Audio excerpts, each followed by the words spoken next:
Good afternoon, YouTube. Today I have my 2019 Kawasaki Teryx. I will be showing you how I did the wiring diagram on it and for the accessories.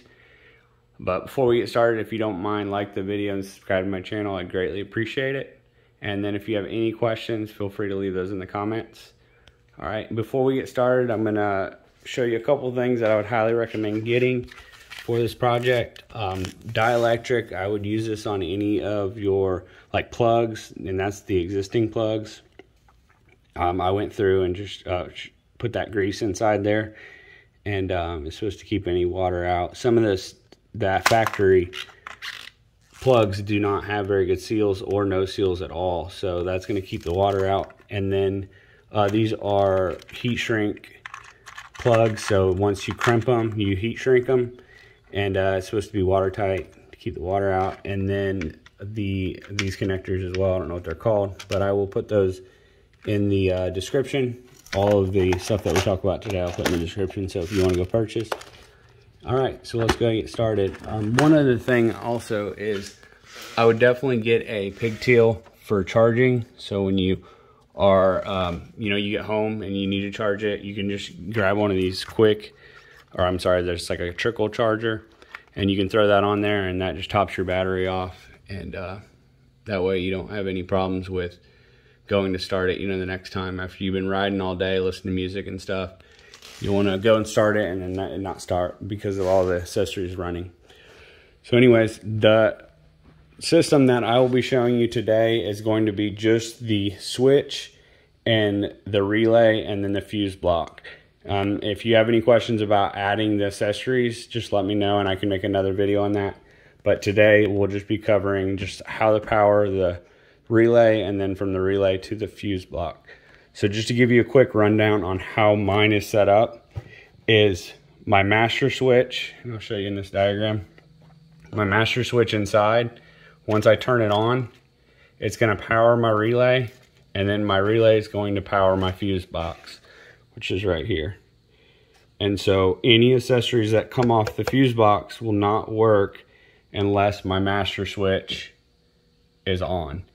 And so I had it ran to my key, but I didn't like that because anytime I jumped out, turned the machine off to run inside or whatever, it would kill all my music and everything. So I liked having the master switch to be able to just leave it on, turn it off, run inside real quick, and then come back and fire it up. I have kids. I just don't want them getting in the driver's seat or something like that while I'm running in.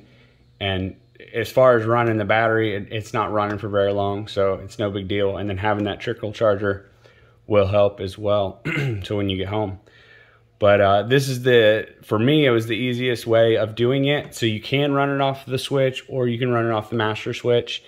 And if you want to pause the video, you can take a look at that. And then everything's going to run off this fuse block from then on out. When you are running any type of wires to inside of the cab, I would recommend running like several lines, so that way you have extra. I ran speaker wire. What I did is I ran it behind here, and so I have extra lines, so if I ever want to add an accessory, I can, and it's super easy. Now, if you have questions on how I did my wiring diagram, I did it a tiny bit different in that wire diagram that I just showed you. And the reasoning for it is because when my key turns on, it actually powers just the light on my winch. And so my light on my winch will light up and it works.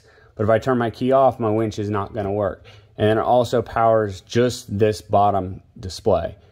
And so if I turn it off, that 12 volts going to turn off. This is my master switch. If I turn it on, that's going to light up, and then if I turn it on, it's going to light the top up, which is actually sending power to my relay, and then it's powering all of these, so that way they are getting power now. And if I turn off the master switch, it's going to kill all of that. Now that bottom light will stay on until this switch is turned off. If I turn this off, it kills the winch, it kills just that bottom light.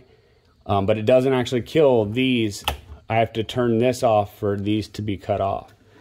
And I'll show you a little bit more on this diagram of how it works. So This master switch right here is going to be that. So once again, this has to be turned on to power the relay.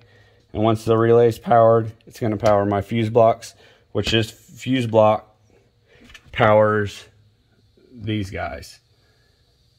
Well, this technically is the ultimately thing that's powering it, but this is where it's going to be tripped if you know any water gets to it or whatever. So the other option is to do the accessory option from your key. And the easiest way to do that is from your cigarette outlet. So when this key is on, it powers this, and this just pops off. But when you power the 12 volt, you actually just make a daisy chain or whatever you want to call it, just off the back side of that, and you run your power cable from this to your relay. And so you wouldn't have this at all. And then once again, if you have questions on how I did the wiring diagram for just like the winch and the lights and all that, it gets a little bit more in detail, but I can draw up a diagram to show you how to do that. But yeah, let me know if you have any questions. I thought I'd make a quick video on it because there's not a lot out there on how people have ran theirs. So just one more description here, run down through. You want to start with your obviously your battery, and then from your battery,